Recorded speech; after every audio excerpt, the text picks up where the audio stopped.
Quand j'étais petit, je voulais être vulcanologue. Mon rêve, c'était d'être Claire Chazal. Être styliste, c'est vraiment un rêve d'enfant. J'ai rêvé d'être pilote de F1. Mon rêve, c'était d'être artiste peintre. Je voulais être archéologue quand j'étais, je crois, au CE1 ou au CE2. Mon rêve, c'est de rêver éveillé. Entreprends tes rêves, le podcast des rêveurs qui passent à l'action. C'est une invitation à découvrir les coulisses de l'entrepreneuriat avec mes invités. C'est sur toutes les plateformes d'écoute. Je suis Mathilde Chevalier, consultante pour les entreprises. Je propose des accompagnements individuels sur mesure et j'anime des ateliers en groupe en m'appuyant sur l'intelligence collective. J'accompagne à la fois sur le mindset entrepreneurial et sur les étapes de projet concrètes et opérationnelles pour développer ton activité. Pour en savoir plus, rendez-vous sur Les Vedettes en scène. Belle écoute.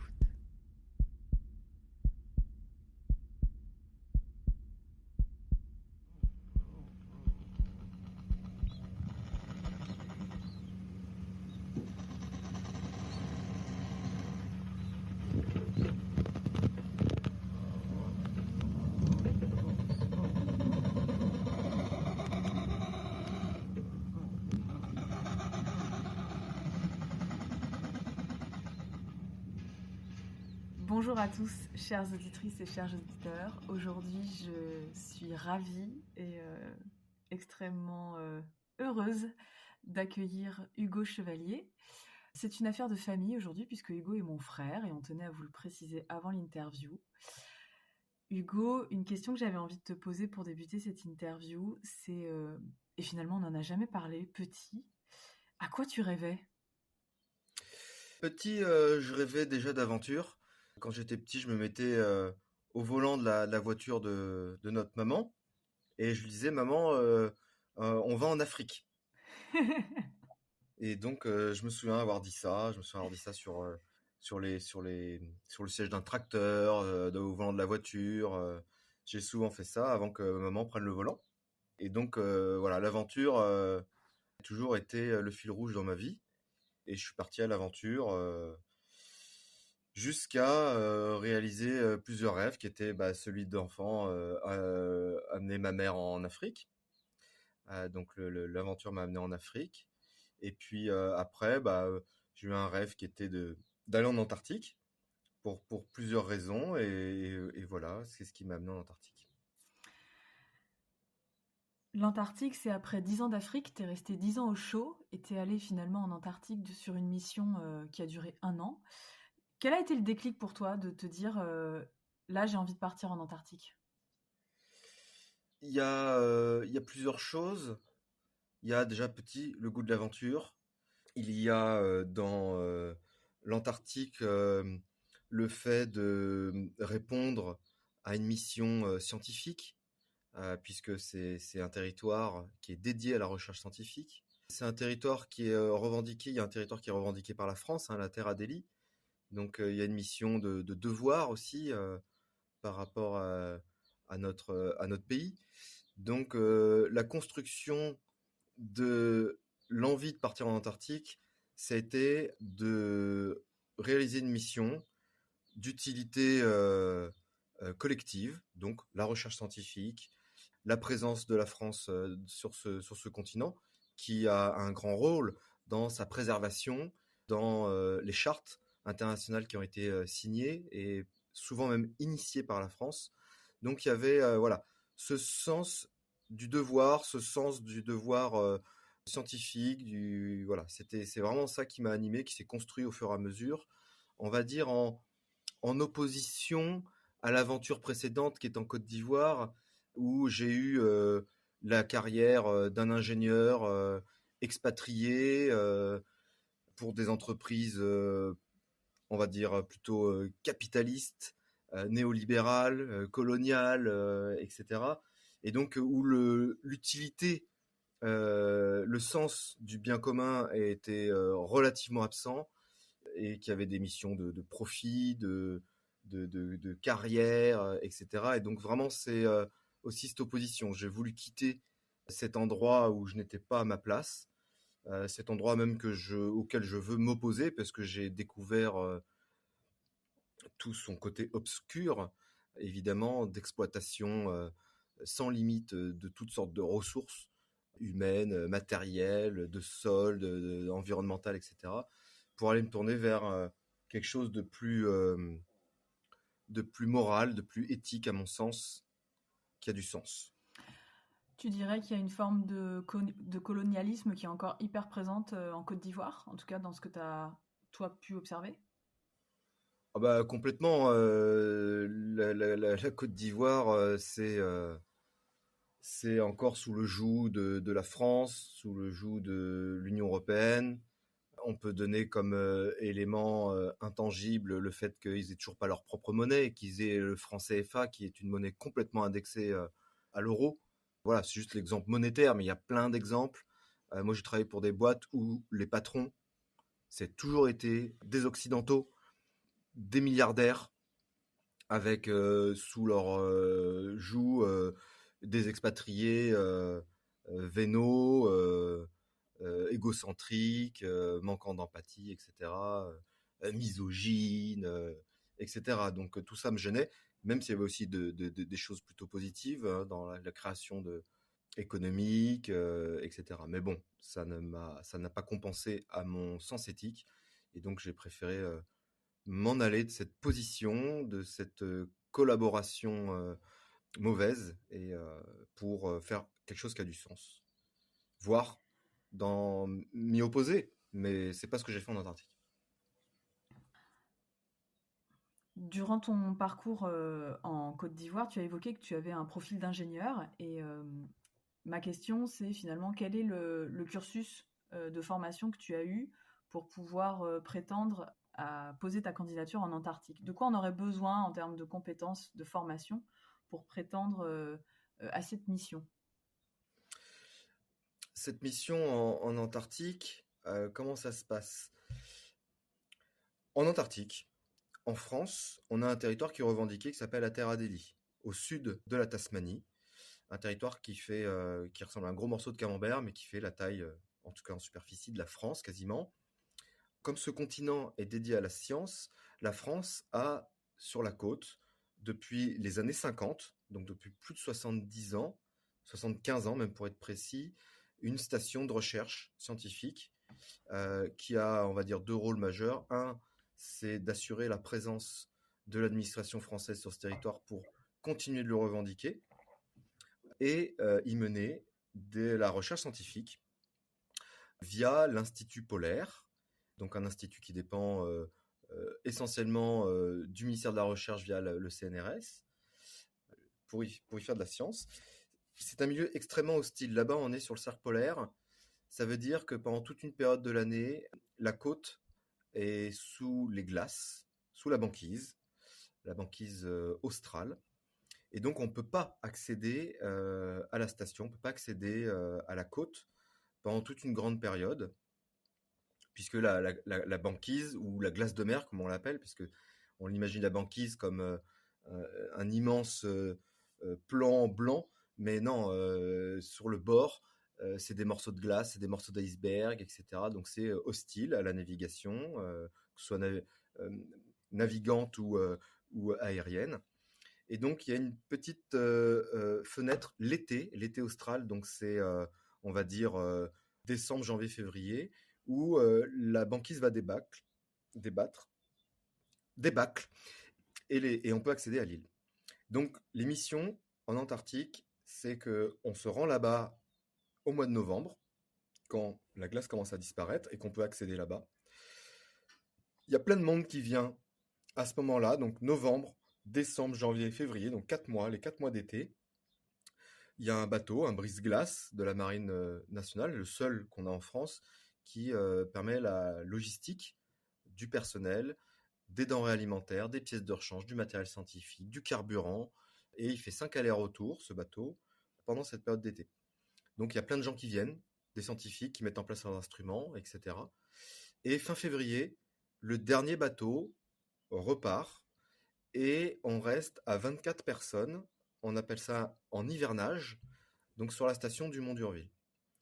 On est 24 et donc chacun a un rôle clé là-dedans. On va avoir, on va dire, une bonne moitié de l'équipe qui est dédiée à la recherche scientifique. Ce ne sont pas directement les chefs de labo ou les scientifiques qui mènent les projets, ce sont leurs manipeurs, leurs maintenanciers ou leurs analystes qui vont faire des prélèvements, qui vont compter les oiseaux, etc., plein de choses. Et il va y avoir toute une autre partie de l'équipe qui permet à la station de fonctionner. On a donc les terres australes et antarctiques françaises, les TAF, qui ont un rôle administratif, donc avec un chef de district, un médecin, des militaires pour gérer la communication satellite et radio. On va avoir Météo France, qui est présente aussi pour faire leur relevé et continuer d'alimenter leur modèle météorologique ou climatique. Et on va avoir le staff de l'Institut polaire, non pas de la partie scientifique, mais la partie pourvue sur la station. Donc on va avoir cuisiniers, boulangères, pâtissières et l'équipe technique dont j'étais le responsable avec 7 autres techniciens, plombiers, électriciens, mécaniciens, menuisières disponibles pour maintenir la station, pour faire en sorte qu'elle fonctionne, pour la réparer si besoin et préparer la prochaine campagne d'été, donc quand on sera plus en hivernage et isolé au mois de novembre. Et ça fait une grande boucle comme ça. Donc voilà, un petit peu le topo là-bas. Quelles compétences il faut avoir ? Il faut bien connaître le contexte de tout ça, le contexte historique. Cette station elle existe depuis 1950. Le contexte environnemental. On n'est pas chez nous, on est dans une réserve. Il y a plein d'oiseaux. On est chez eux. C'est nous les intrus. Il faut, par exemple, leur laisser le passage quand ils passent devant toi. On n'a pas le droit de les approcher. On doit respecter tout ça. On doit comprendre aussi le contexte humain. C'est-à-dire qu'on a une période d'été où on arrive, où il y a plein de monde. C'est la fourmilière. Ça peut être un peu oppressant. On n'a pas beaucoup de lieux où s'évader, puisque on est sur une station, c'est que des lieux de travail, sauf le séjour, on peut se détendre un petit peu. Et après, on est isolé à 24 personnes. Et donc, là, il faut comprendre le contexte social où on va être isolé. Donc, il va falloir gérer des conflits, accepter, discuter, être patient, résoudre pas mal de choses parce que le facteur humain, il va devenir gros dans le sens où ces 24 personnes, on va travailler, vivre, dormir, manger, tout faire avec eux. Quand ça se passe bien, c'est très bien, mais avec la longueur, on peut bien comprendre que des conflits ou des choses vont se créer et il va falloir y faire face. Donc ça, c'est peut-être la chose la plus difficile, c'est ce côté isolement, ce côté un peu carcéral. On perd nos libertés, c'est un choix. On ne peut pas rentrer voir notre famille ou nos copains, on ne peut pas aller se promener en forêt ou aller boire un coup dans un bistrot pour se détendre ou faire du sport comme on veut. Il y a une petite salle de sport, mais tout est dans un petit environnement et le monde devient tout petit. Et du coup, les petites choses, les petites contrariétés, les petits conflits, ils sont peut-être petits, ils sont peut-être faciles à gérer dans la vie normale, mais là-bas, ils prennent une grosse place dans ce petit monde. Il faut le gérer. On a heureusement le soutien de nos camarades, le soutien de nos correspondants de l'Institut polaire qui sont au siège.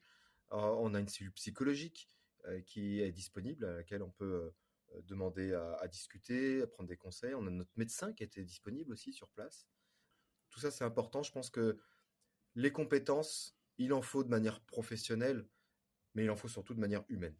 Je pense que c'est le plus important. Après, au niveau technique, la station, elle est rustique dans le sens où elle est simple, un peu vieille. Tout est réparable facilement. Il y a très peu d'électronique.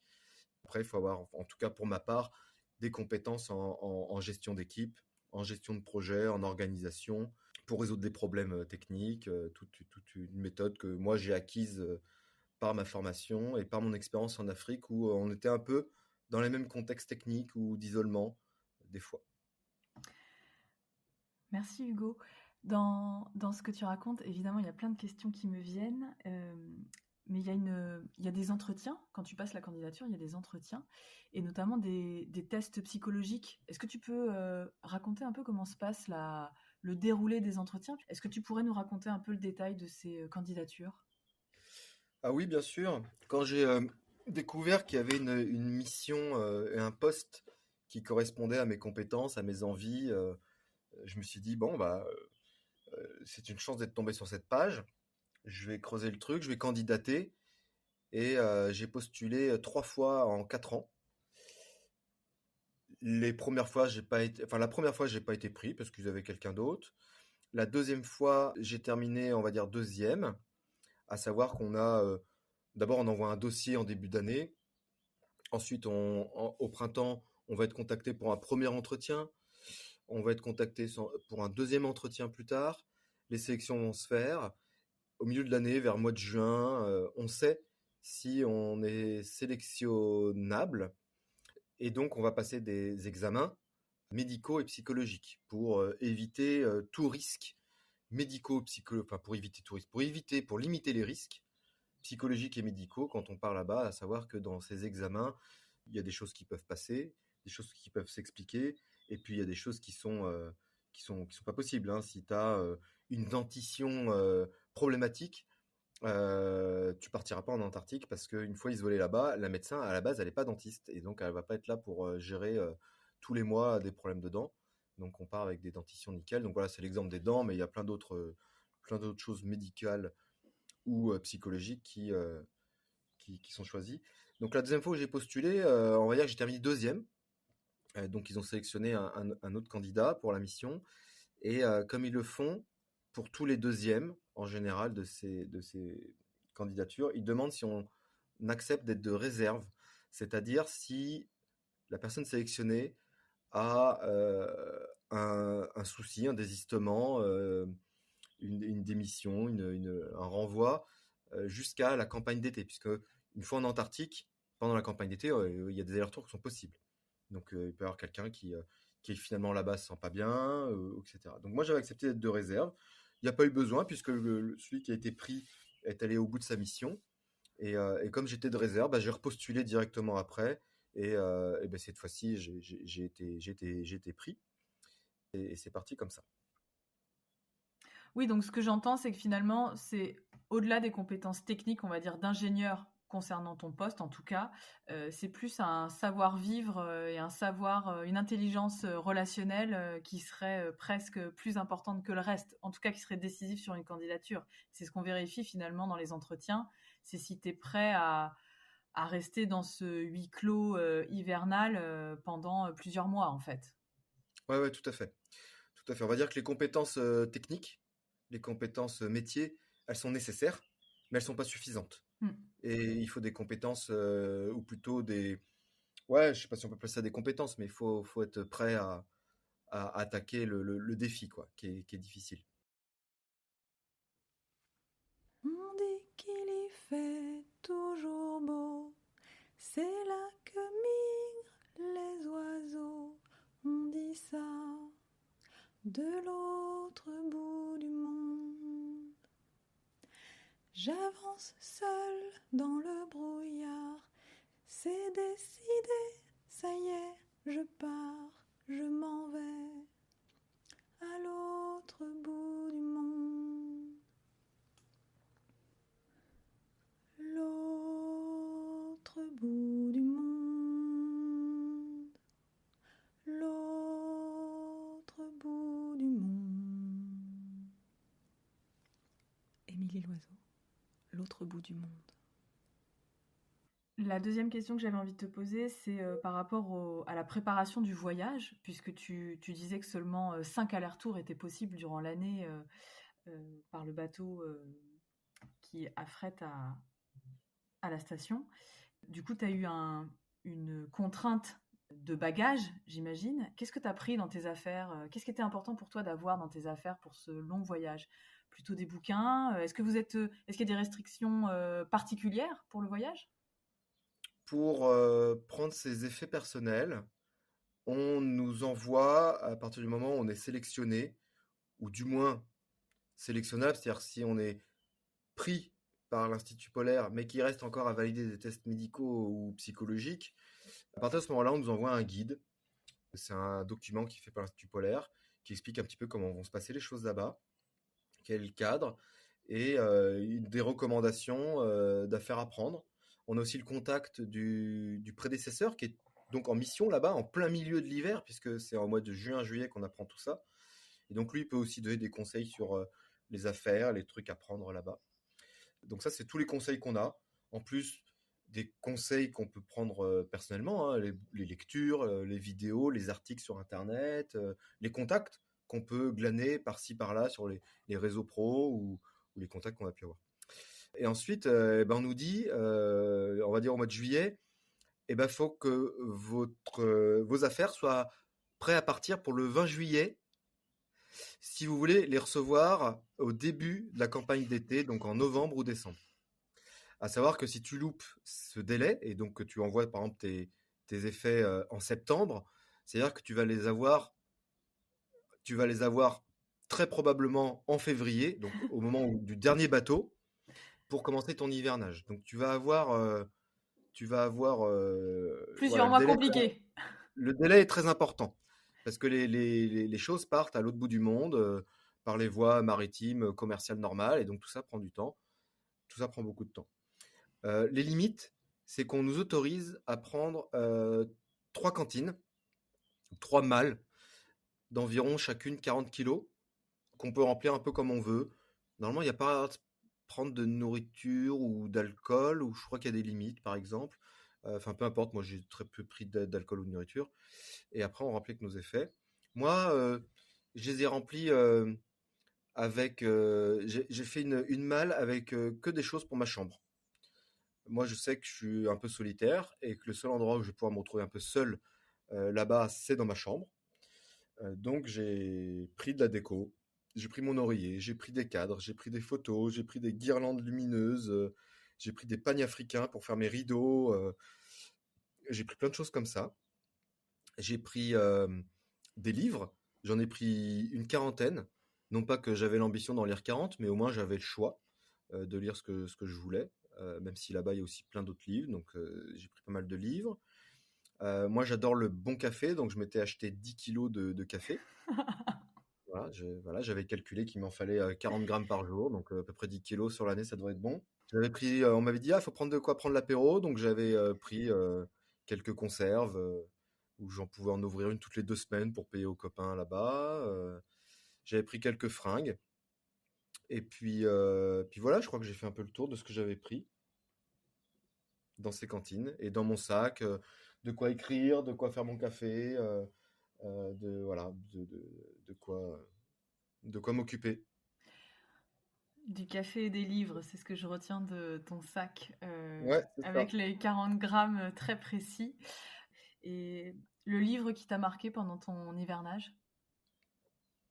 Le livre de Camille Etienne qui s'appelle Pour un réveil écologique, qui nous appelle à sortir de cette impression collective d'impuissance, d'aller au-delà de l'indignation et de passer à l'action, de pas croire que les choses sont compliquées pour passer à l'action, tant au point de vue politique qu'au point de vue moral, et qu'au-delà de l'indignation, il y a ce que Edgar Morin dit sur la résistance, que résister est un devoir, et que on peut pas laisser notre monde prendre un chemin vers la désolation environnementale, humaine, des ressources, de la morale, et que c'est un devoir, on doit résister à ça. Et donc c'était le bouquin qui m'a le plus marqué, avec celui de Salomé Saké, qui sont un peu le même genre de discours et de combat, de soulèvement. Ma première invitation, ce serait de vous inviter à lire ces 2 ouvrages que Hugo nous a présentés brièvement. Oser résister, ce n'est pas si compliqué que ça. La résistance n'a pas à être sombre et austère. Elle peut, parce qu'elle rassemble, être un espace de rire, d'enchantement et de réjouissance. Un endroit où l'on se sent vivant. Je suis convaincue que la joie est quelque chose d'infiniment sérieux. Salomé Saké, dans Résister. Avant de parler du sens, j'aimerais que tu nous racontes finalement ton arrivée là-bas. Comment tu te sens au moment où tu pars et où tu commences à arriver à voir finalement la banquise? Eh ben, on part au moment où on a l'annonce comme quoi on est pris pour cette mission. Et donc après, il se passe pas mal de choses. Une fois qu'on est prêt à partir, alors pour moi, c'était une sorte de soulagement parce que ça veut dire que déjà, je sais ce que je vais faire sur quasiment les 18 mois qui viennent. Donc ça, c'est bien. Ensuite, on prépare nos affaires. Et ce qui se passe au mois de septembre, donc avant de prendre le départ en novembre, c'est qu'on est invité à un séminaire à l'Institut Polaire à Brest pendant une semaine où on va être sensibilisé à plein de sujets de santé, de sécurité, de psychologie, de quelles sont les expériences scientifiques en cours, voilà, comment tout ça va se passer. On a en plus des formations complémentaires. Moi, en tant que responsable technique, j'ai été formé à la conduite d'engins de travaux, des pelles, des bulldozers, etc. Choses que je connaissais déjà un petit peu avant, mais voilà, une formation un peu plus poussée. J'ai une expérience dans la lutte incendie, et c'est peut-être pour ça que j'ai été sélectionné, mais on a quand même en plus encore une formation de lutte contre un incendie sur navire. Donc ça, c'est une formation un peu militaire à Lorient. On a des formations techniques sur les notions d'électricité, de sécurité, etc. Donc tout ça fait partie du départ. On rencontre à ce moment-là vraiment tous nos co-hivernants physiquement. Donc c'était très bien ce qu'ils avaient fait à l'Institut Polaire. Ils avaient réservé le camping à côté, donc on était par 4 dans des bungalows. Donc on apprenait à se connaître, on mangeait ensemble. Il y avait le séminaire. Voilà, c'était vraiment un truc très sympa, très intéressant qui nous a bien préparés. Et après, pendant le mois d'octobre, on a un mois où on n'a rien à faire. Alors certains vont déjà un peu travailler pour pas se faire surprendre là-bas. Moi, on m'avait conseillé de prendre du temps pour moi, avec mes proches, etc. C'est vraiment ce que j'ai fait. J'ai préparé mon sac. Et puis, début novembre, j'ai pris le train pour Paris. J'ai rejoint certains co-hivernants qui étaient censés venir en Antarctique avec le premier bateau comme moi. Donc, c'est pour ça que le départ est tôt comme ça. Et puis, on prend l'avion. On a presque 36 heures d'avion pour traverser le monde, puisque de Paris, on va jusqu'en Tasmanie. Alors, je ne sais même plus où on s'était arrêté, Singapour ou Dubaï, on sait rien, on avait traversé. Une fois arrivé à Hobart, donc au port d'Hobart, la capitale de la Tasmanie, on nous amène directement à l'Astrolabe. L'Astrolabe, c'est donc le brise-glace français. Et là-bas, on est accueillis. Dans ce bateau, on est une vingtaine de passagers pour ce premier voyage de l'Astrolabe. Et on est parti le lendemain. On a juste fait une nuit au port. On n'a même pas vu Hobart. Et on est parti le lendemain avec l'Astrolabe. Et là, théoriquement, le voyage, la traversée de la mer Australe, donc c'est 2500 km vers le sud de traversée dans l'océan austral, qui est l'océan le plus chaotique, le plus tempétueux du monde. Et on part pour une semaine. Donc les 2 premiers jours, ils sont superbes, il fait bon, c'est le début de l'été en Tasmanie, donc on est sur le pont, on voit les dauphins, on voit les orques, parce qu'on est quand même dans la mer Australe, hein. On voit des choses comme ça, on voit pas mal d'oiseaux marins qui volent autour du bateau. À partir du 3e jour, on arrive vraiment dans ce qu'on appelle les 40e, 50e et 60e, je sais plus, c'est hurlant, rugissant, mugissant, enfin en gros c'est la baston, c'est la tempête. On est dans un bateau qui n'a pas de quille, qui est... Donc ça gîte grave. C'est un brise-glace. En gros, le fond du bateau est rond, parce que le bateau est censé monter sur la glace et avec son poids la casser. Donc c'est une boule dans l'eau, quoi. Donc dans les vagues, ça gîte 25-30 degrés. Donc pendant 2 jours, on s'est tapé une tempête. Certains ayant eu le mal de mer grave. Alors le mal de mer grave, c'est que le seul moyen de soulager le mal de mer, c'est d'être allongé dans sa cabine. qui n'empêche pas certains d'être très malades. Et donc, pendant ce genre de tempête, il faut aller amener à manger, à boire à ceux qui n'arrivent pas à se lever de leur lit pendant 2 jours. Moi, j'ai pas eu le mal de mer à l'aller. Et j'ai trouvé ça incroyable de voir ce paysage démonter, ce vent. C'était incroyable. J'étais toujours en passerelle avec les marins, à discuter, à regarder la navigation, quelle température il fait dehors, dans l'eau. Et on arrive en fin de tempête, il fait 0 degré. L'eau, elle est à -1. Et donc on se dit, si l'eau est à -1, on va pas tarder à avoir des glaçons. On va dire au 4e ou 5e jour, on voit le premier iceberg à l'horizon. On le regarde, on le prend en photo, on s'émerveille. On n'a jamais vu d'iceberg de notre vie. Donc c'est spectaculaire, quoi. C'est spectaculaire. Et puis on finit par voir des petits glaçons. Des petits glaçons qui tiendraient dans un verre. On en voit partout sur l'eau. Et puis au fur et à mesure où on avance, ces glaçons-là, ils sont de plus en plus gros, ils sont de plus en plus liés, et on rentre vraiment dans la glace de mer. Et là, il n'y a plus de vagues, il n'y a plus de vent, c'est le calme plat. C'est un paysage qui commence vraiment à changer. On voit des icebergs, on voit des plaques de banquise, on voit des animaux sur les plaques de banquise. Alors il faut être attentif, mais on voit les premiers manchots à délit, on voit quelques phoques. Et vraiment, c'est spectaculaire. Alors, ça dure 2 jours, cette traversée des glaces. Donc, on a des couchers de soleil interminables parce qu'on est l'été et on s'est avancé vers le sud. Donc, le soleil se couche quasiment plus. Donc, on a des crépuscules et des aubes qui durent des heures sur cette mer de glace. C'est somptueux, c'est magnifique. Dans le bateau, on n'entend plus le vent et les vagues, mais on entend la glace qui racle les bords du bateau. Donc, c'est un bruit sourd, constant, qui peut être un peu berçant, en tout cas dans notre cabine. Et on avance comme ça. C'est vraiment spectaculaire. Et on arrive un matin dans ce qu'on appelle une polynie. Donc une polynie, c'est-à-dire qu'il y a un grand espace d'eau libre dans lequel il n'y a pas de glace, proche du continent. Donc là, le navire, il est à fond. On regarde par les hublots. Il y a les manchots qui nagent, donc ça fait des petits sauts au-dessus de l'eau. On voit les orques, on voit les baleines, on voit les oiseaux marins. Et on arrive contre une banquise monstrueuse, d'un seul tenant. On voit plus que ça. Et le bateau, il s'arrête contre ce truc-là, parce que de toute façon, ça fait presque 2 mètres d'épaisseur. Et ça, le bateau, il peut pas le casser. Donc, il se met contre la banquise. Et là, on prend nos jumelles. Où est-ce qu'elle est, la station? Où est le continent? Et sur le fond, on voit des taches. On voit un dôme qui se détache à l'horizon. C'est le continent antarctique. Et à l'époque où on s'est calé, on est arrivé le 15 novembre contre la banquise. Et la station, elle était à 30 km. Donc le bateau ne pouvait pas casser 30 km de glace.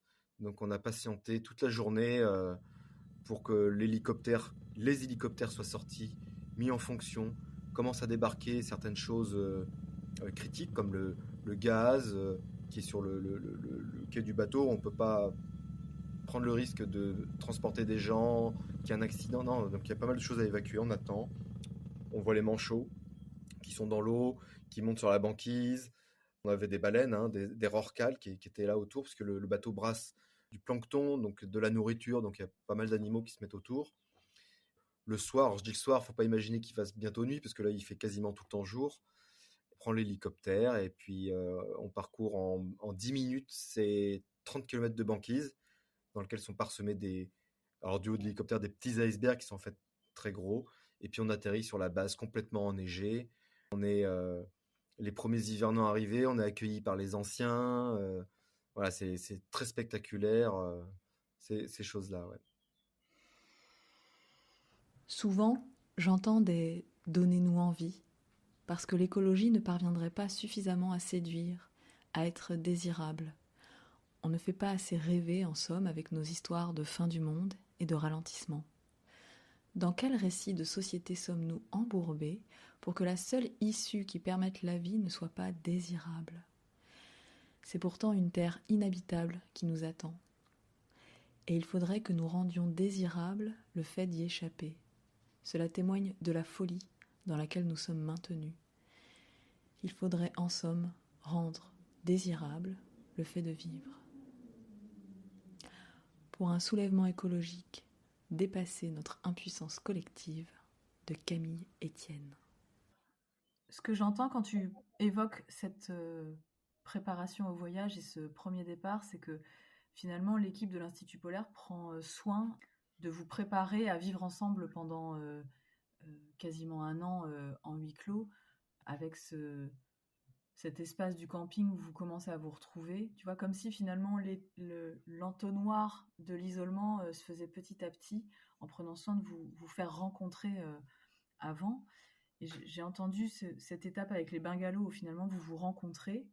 Et puis finalement dans le bateau où vous commencez déjà à prendre soin les uns des autres. C'est quelque chose que j'entends avec ceux qui ont le mal de mer, avec tout cet esprit d'équipe qui finalement se tisse au fur et à mesure du départ et du voyage.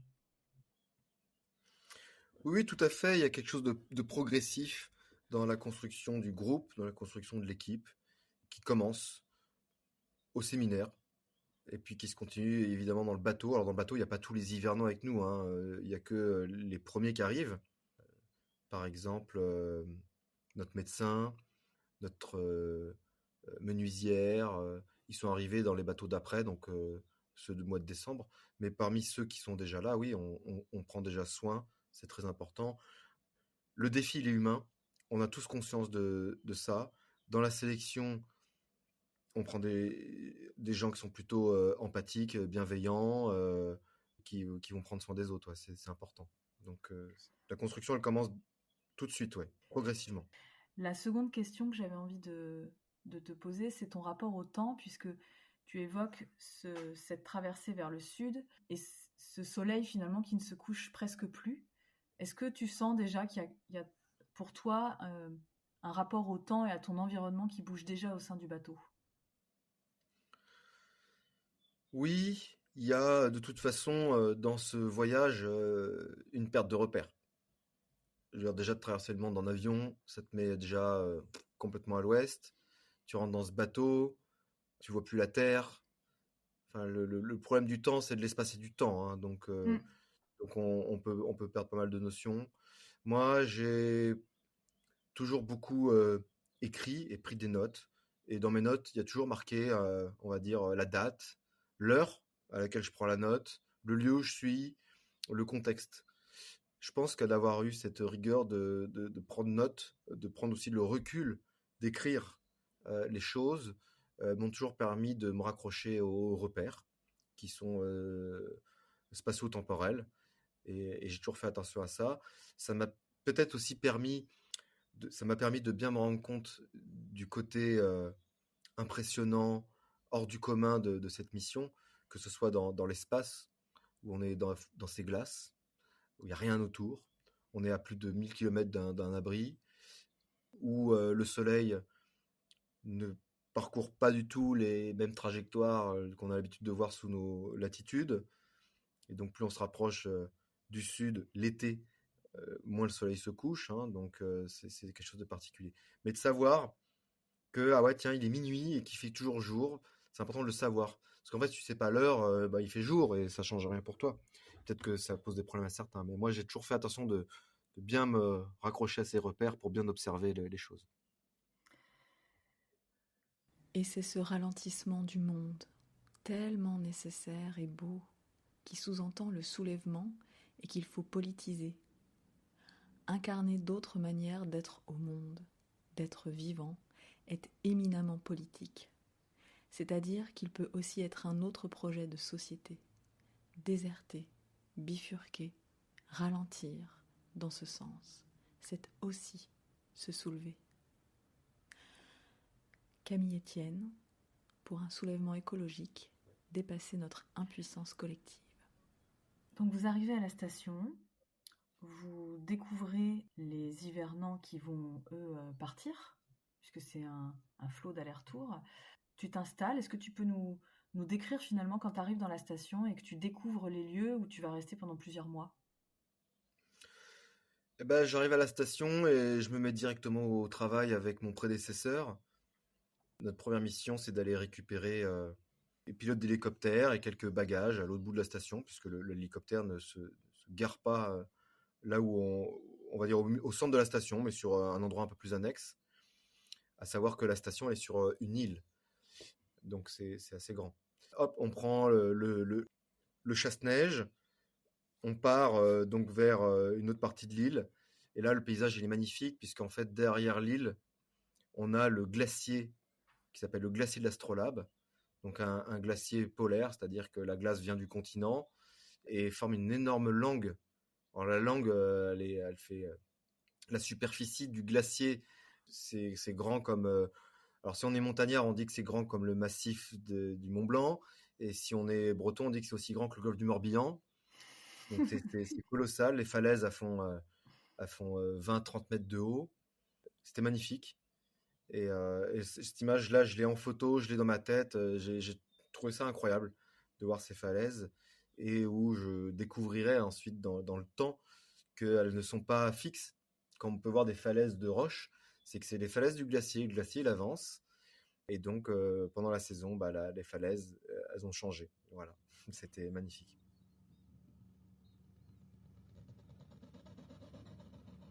Clap de fin pour cette première partie d'épisode en compagnie d'Hugo Chevalier. J'espère que cela vous a inspiré, que cela vous a donné envie de résister. Au programme de la seconde partie, nous irons voir du côté de la vie à bord de la station, avec ses émerveillements, ses crépuscules interminables, ce que c'est que de résister, de s'émerveiller, et le doute pour hygiène morale. Et tout cela au service du vivant. À très bientôt.